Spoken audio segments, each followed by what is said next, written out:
Hey everybody, I'm Zack Daggy. I am the podcaster behind The Moth Pod and Midnight Spook Show. I am the author behind the horror novel Dark Worlds Project 31. And with your help, I am the screenwriter of the short film Slasher.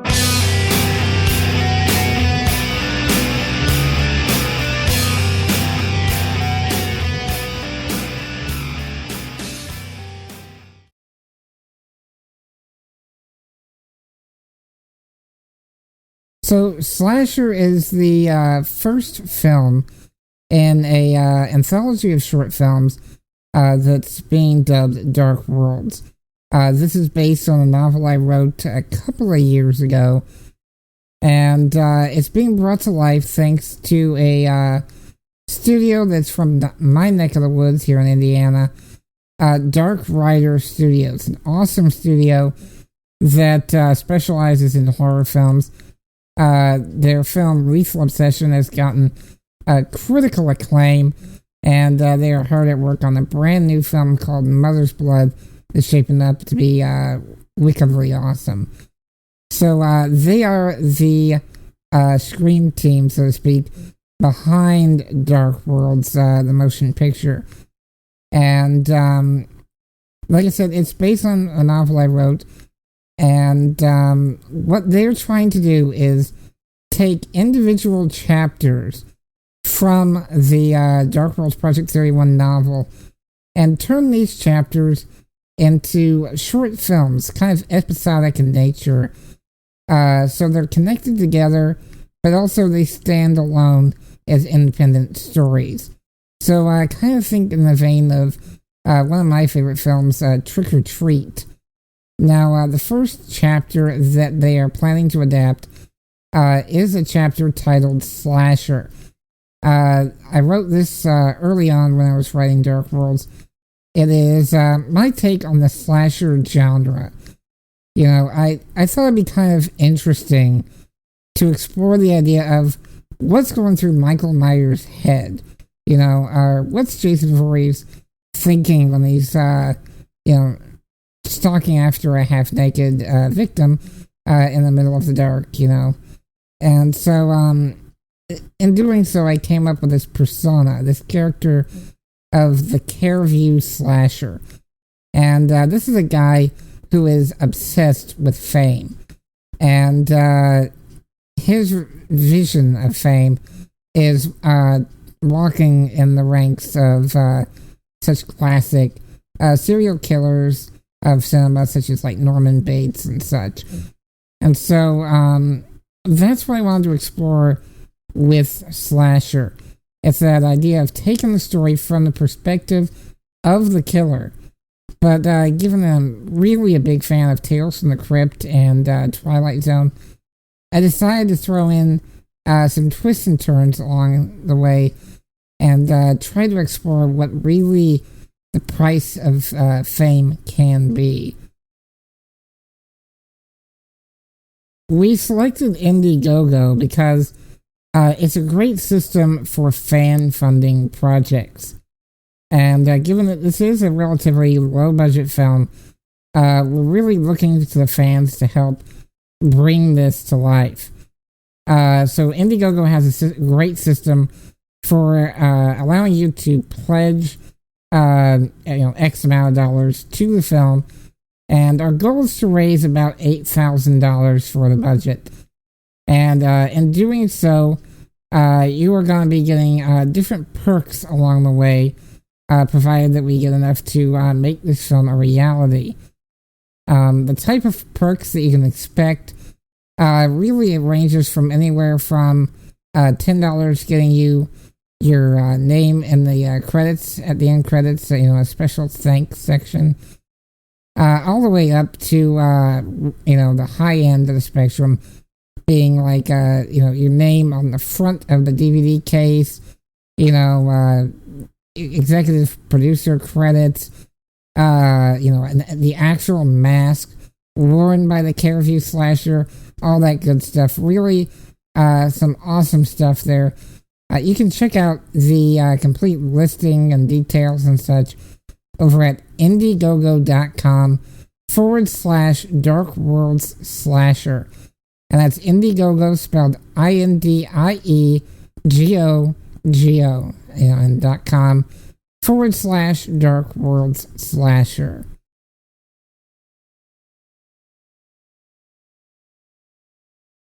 The genesis of Dark Worlds, Project 31, my novel, really began with a single man, and that one wasn't me. It all began with a really awesome podcaster by the name of Cayenne Chris Conroy. Cayenne has a really awesome comedy podcast called Technical Difficulties, or simply Tech Diff. And I believe it was back in 2007. He had the idea of releasing comedy skits, little short ones to do with the the holidays, and create an advent calendar of sorts on the show. So what you ended up with was 25 skits spanning 25 days, leading up to Christmas. So since Halloween is kind of my holiday of choice, I figured I'd do something like that with the horror genre. So I decided that that following month of October, I would release 31 short horror stories in the audio format over a span of 31 days leading up to Halloween. Sort of my own, dark advent calendar. And so this 31 story project, or as it later became known, Project 31, started taking a life of its own. Because I started writing these individual short stories that were very influenced by the Twilight Zone. And as I was writing these, I started getting the idea of, wouldn't it be kind of cool to have smaller characters in one story be main characters in another, and have stuff carry over from story to story. And then in doing so, I started coming up with an underlying theme of, well, it's got to lead to something big. So I decided to take the Project 31 name and then apply it to this as like that everything's connected to this mysterious Project 31 that occurred 31 years ago in the past. And so, and by this point, I pretty much realized I wasn't really writing individual stories any longer. It was really a broader epic. And by the time all was said and done, I had an entire trilogy of novels outlined. And it was in 2009, I believe, that I released the first novel in the series, Dark Worlds Project 31. And right now I'm hard at work on the second novel in that series, Dark Worlds The Gate, which hopefully will be released this year. But if not, it'll be early next year at least. I've been writing since age 7, I believe. I mean, don't get me wrong, the stories back then weren't that good. But I mean, I've been really into writing for a long, long time. I think, in fact, the first story I ever wrote was a 1.5-page story simply titled Ghost Dog, which I think the extent of the story was a guy moves into a house, he sees a strange dog in his backyard, and each time he runs down out into the yard to kind of shoo it off, it's gone. This mysteriously vanishes in thin air. And so one day when this happens, he checks where the dog was sitting and discovers a rock. He picks up the rock, and underneath is an amulet. And so he takes the amulet inside of his house and discovers that this amulet fits into a space in this antique mirror that came with the house. So he puts the amulet in there. Next thing he knows, he sucks right into the mirror. The end. So, yeah, I was a very twisted 7-year-old.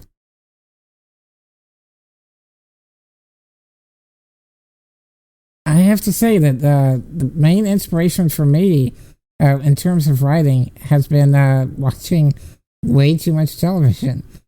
In particular, I gotta say, the guy who really has influenced my style was Joss Whedon.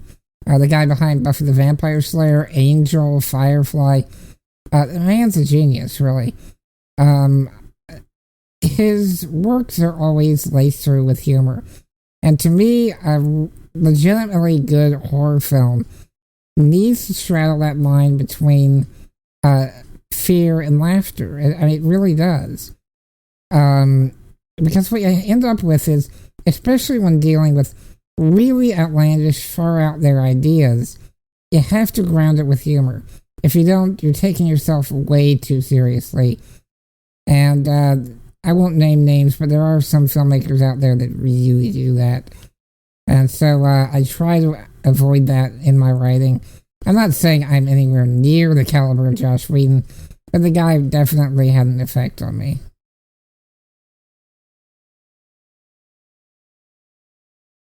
Ironically, I think people watch horror films to not be afraid. It sounds strange, but hear me out.